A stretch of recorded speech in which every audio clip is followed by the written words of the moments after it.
चला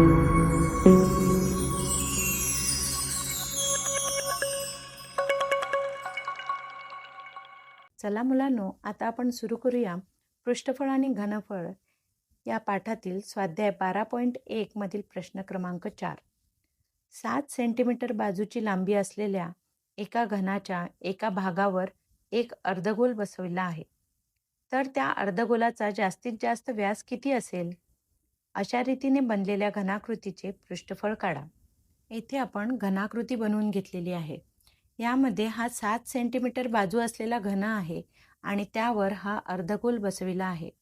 आपल्याला त्यांनी विचारलेला आहे अर्धगोलाचा जास्तीत जास्त व्यास किती असेल. घनाची बाजू 7 सेंटीमीटर आहे आणि आपण त्याच्यावर अर्धगोल बसविलेला आहे.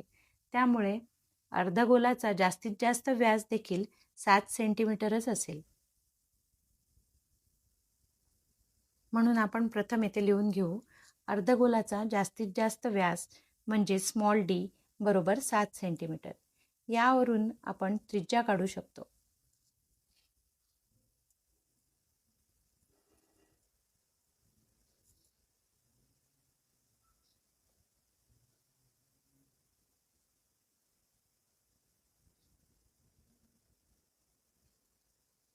आपली त्रिज्या आलेली आहे 7/2 सेंटीमीटर.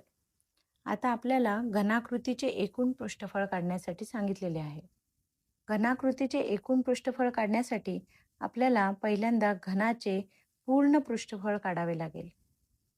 यानंतर आपल्याला या घनाकृतीचे पूर्ण पृष्ठफळ किंवा एकूण पृष्ठफळ काढत असताना आपल्याला प्रथम घनाचे पूर्ण पृष्ठफळ काढावे लागेल. त्याचप्रमाणे अर्धगोलाचे वक्र पृष्ठफळ काढावे लागेल आणि त्यामधून अर्धगोलाच्या सपाट पृष्ठभागाचे क्षेत्रफळ वजा करावे लागेल. तर आपण प्रथम सूत्र लिहून घेऊ.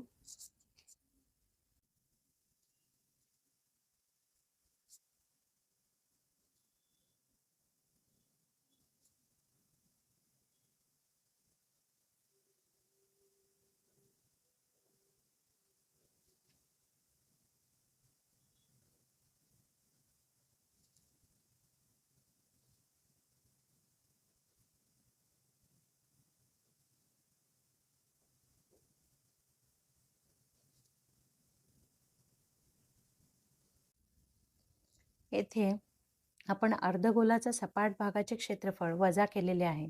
याचे कारण म्हणजे हा अर्धगोल घनावर बसवलेला असल्यामुळे आपल्याला बाहेरून दिसणारा भाग म्हणजेच अर्धगोलाचे वक्र पृष्ठफळ आहे आणि येथून बाहेरून दिसणारा भाग म्हणजे घनाचे या सपाट पृष्ठभागाला सोडून उरलेले पृष्ठफळ आहे.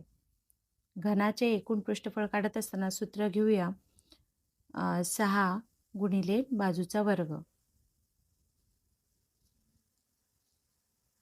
अर्धगोलाच्या सपाट पृष्ठभागाचे क्षेत्रफळ आपल्याला काढायचे असल्यास हे वर्तुळ असल्यामुळे सूत्र येईल πr². तसेच अर्धगोलाचे वक्र पृष्ठफळ 2πr².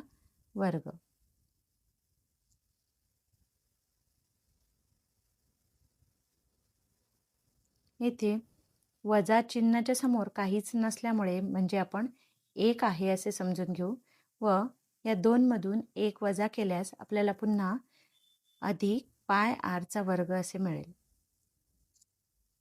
यामध्ये आपण किमती ठेवून घेऊ.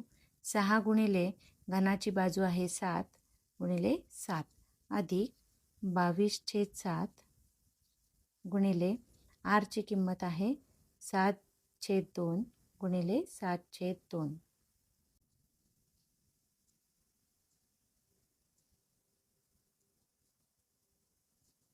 इथे सर्वांचा गुणाकार केला असता आपल्याला मिळेल 294 अधिक 11 गुणिले 7 केल्यावर 77/2. इथे आपण 77ला 2 ने भाग लावून घेऊ. 2×6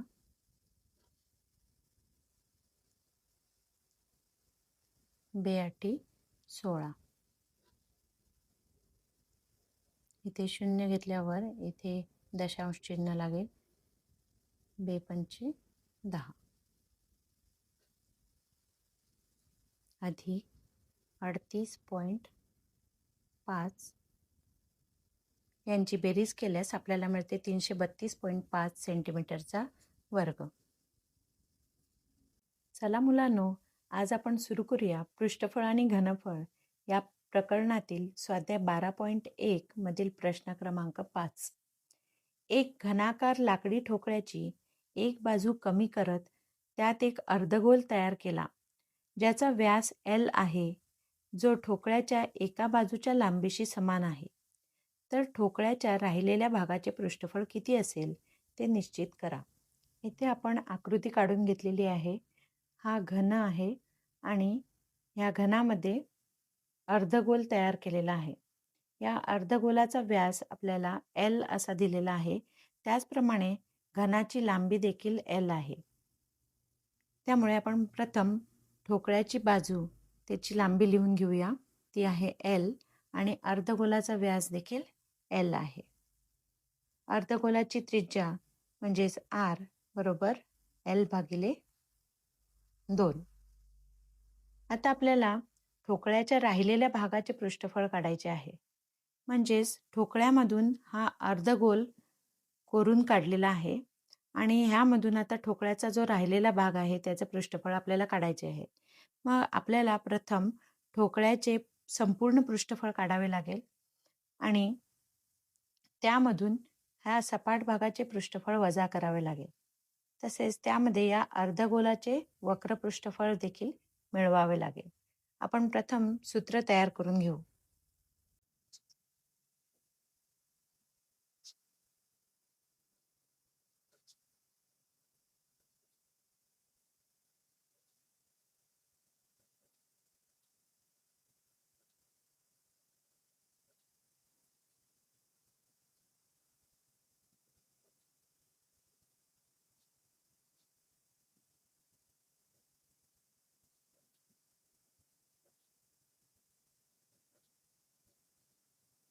येथे आपण लिहून घेतलेले आहे. ठोकळ्याच्या राहिलेल्या भागाचे पृष्ठफळ बरोबर घनाचे संपूर्ण पृष्ठफळ अधिक अर्धगोलाचे वक्र पृष्ठफळ वजा अर्धगोलाच्या सपाट भागाचे क्षेत्रफळ. आता ह्याच्यामध्ये घनाचे संपूर्ण पृष्ठफळ काढण्याचे सूत्र आहे 6 गुणिले बाजूचा वर्ग अधिक अर्धगोलाचे वक्र पृष्ठफळ काढण्याचे सूत्र आहे 2 पाय r चा वर्ग. यातून आपण अर्धगोलाच्या सपाट भागाचे क्षेत्रफळ म्हणजेच वर्तुळाचे क्षेत्रफळ वजा करणार आहोत, म्हणजे पाय r चा वर्ग. इथे 6 गुणिले बाजूचा वर्ग या 2 मधून इथला 1 केल्यास आपल्याला मिळेल पाय r चा वर्ग अधिक पाय r चा वर्ग. यामध्ये आपण किमती ठेवू. 6 गुणिले बाजूचा वर्ग म्हणजेच L चा वर्ग अधिक पाय L भागिले 2 चा वर्ग. 6L चा वर्ग अधिक पाय L चा वर्ग 2 चा वर्ग केल्यास 4. आता यांचा छेद समान करून घेतल्यास 6 गुणिले 4 केल्यास 24 L चा वर्ग अधिक पाय L चा वर्ग भागिले 4. यामधून आपण L चा वर्ग सामायिक घेऊ शकतो. L चा वर्ग व कंसात राहील 24 अधिक पाय. त्याचप्रमाणे हा 4 देखील आपण L च्या वर्गाच्या खाली घेतलेला आहे. हे आपले उत्तर आलेले आहे. याला आपण एकक लिहायला विसरायचे नाही. चौरस एकक. आपल्याला सेंटीमीटर किंवा मीटर असे एकक दिलेले नाही आहे, त्यामुळे आपण इथे लिहिणार आहे चौरस एकक.